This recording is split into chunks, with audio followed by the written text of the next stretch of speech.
1. Clifton, Astrid. The Day the Sea Ran Red. Uncontacted Peoples of the World. Routledge Press, 1965.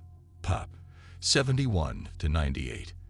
There are few tales as tragic as that of the denizens of Ratnabar Island. When a British expedition made landfall on its shores in 1891, they did so armed to the teeth, braced for the same hostile reception other indigenous peoples of the Andamans had given them. What they found, instead, was a primitive hunter-gatherer community composed almost entirely of women and children. The savage cultural clash that followed would transmute the natives' offer of a welcoming meal into direst offense, triggering a massacre at the hands of the repulsed British. 2. Feldwin, Hortensia. Roots of Evil. A headmistress account of what would come to be known as the Churchill Dinner. Westminster Press, 1943. 3 girl children were saved from Ratnabar. 1 would perish on the sea voyage, while 2 were conducted to England as Her Majesty's wards. Of these, 1 would go on to be enrolled in Churchill Academy, where she was given a Christian name and the promise of a life far removed from the savagery of her homeland. Regina proved herself an apt pupil, industrious, soaking up offered tutelage like a sponge does ink, if prone to intemperate moods and a tendency to attach herself with sudden fits of feverish fondness to one or more of the other girls. None of us could have foreseen what she and Emma Yates whispered into each other's ears behind closed doors as they planned their foul feast. 3. Schofield, Eleanor. Eating the Other. Word of Mouth. State University of New York, 2004, p.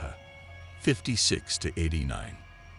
It's not for no reason that women have, historically, been burdened with the duties of food preparation, or that it is women, not men, who are called upon to limit their appetites, shrink themselves, rein in their ambitions. A hungry woman is dangerous. Men are arbiters of discourse, women the dish to be consumed.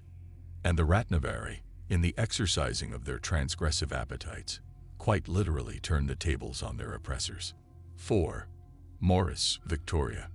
Memory, Mouth, Mother. Funerary Cannibalism Among the Ratnavari. Journal of Ethnographic Theory, Vol. 2, No. 2, 1994. Pop. 105 to 129. Stor, Doi. 102707/400 and 64,631. We are all cannibals at birth, and our mother tongue is the language of the mouth.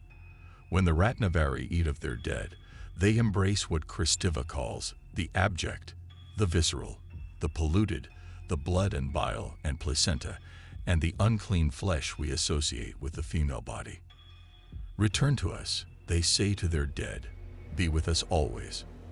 Science has yet to explain how it is that they almost never bear sons, only daughters, but it is scarce to be wondered at that their society is matriarchal in nature, for they spurn the clean, rational world of the patriarchal symbolic, remaining locked in a close, almost incestuous relationship with the maternal semiotic instead.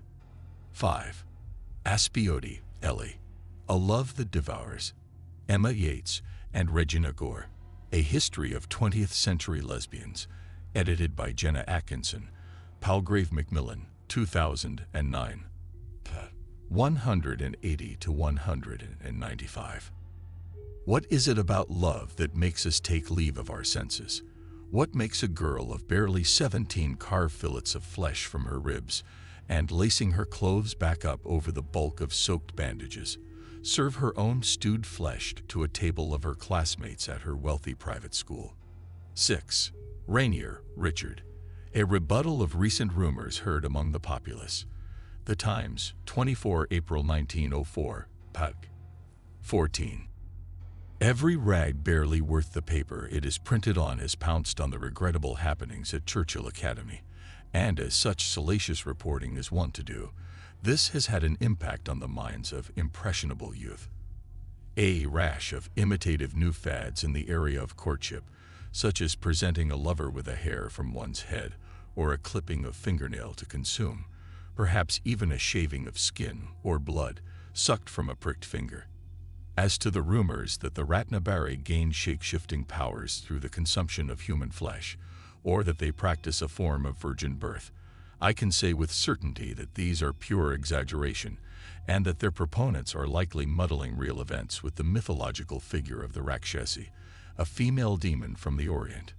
7. Gore, Shalini. The subaltern will speak if you'll shut up and listen. Interviews in Intersectionality by Shafat Shavandari and Harold Singh, 2012. The problem is that we have everyone and their maiden aunt dropping critique on Ratnabar, but we're not hearing from us, the Ratnabari diaspora ourselves. If I have to deal with one more white feminist quoting Kristiva at me. No, the real problem is that our goals are fundamentally different. They want to wring significance from our lives. We just want to find a way to live. There's not a lot of us, but we exist. We're here. We don't always quite see eye to eye with each other's ideology, but we're not going anywhere, and we have to figure out what we are to each other, how we can live side by side.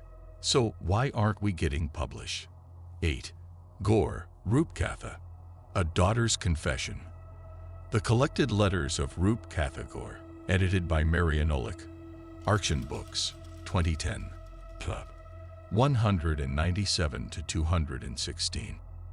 Mother didn't know what Emma was planning, what was in the food that night, any of it. I've kept this secret so many years, but now that she's long gone, and I am old, I feel I can tell it at least to you, my darling, and if only so I can pass beyond this world free of its weight. Why did Emma do it? Does it matter? Love, foolishness, a hunger to believe in magic and power, a twisted obsession with Mother's supposed exotic origins. What does it matter? She did it. The truth is, I'm grateful. Whatever her motives, that meal gave Mother what she needed to escape that place, and I wouldn't have been born without it, though that's another story altogether. You could say a little bit of Emma lives on in me, even after all this time. 9. Gore, Shalini. We Can Never Go Home. Hungry Diasporas. Annual Humanities Colloquium, May 2008. Princeton University, Princeton, NJ. We know Ratnabar's coordinates. Aerial reconnaissance has confirmed people still live on the island. But how do I set foot on its shores, with my English accent and my English clothes, and not have them flee from me in the terror that was taught to them in 1891? Where do we go, descendants of stolen ones, trapped between two islands and belonging on neither, too brown for English sensibilities, too alien now for the home of our great-grandmothers? How shall we live, with Ratnabar in our blood, but English on our tongues? 10. Gore, Ashanti. Dead and delicious aye. Eat what you want, and if people don't like it, eat them too. Bitch Media, 2 November 2016. https://www.bitchmedia.org/article/eat-want-people-eat/2016. Accessed 8 December 2017. My cousin, Shalini, is an optimist. She believes in keeping the peace, getting along, not rocking the boat. What do I believe in?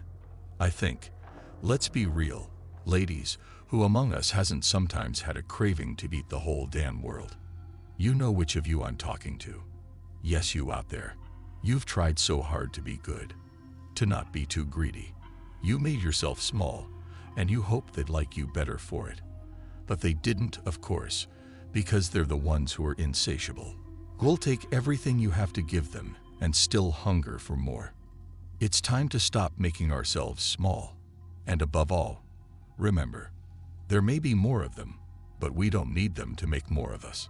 Submitted for Professor Blackwood's Sociology 402 class by Ratnabar Gore.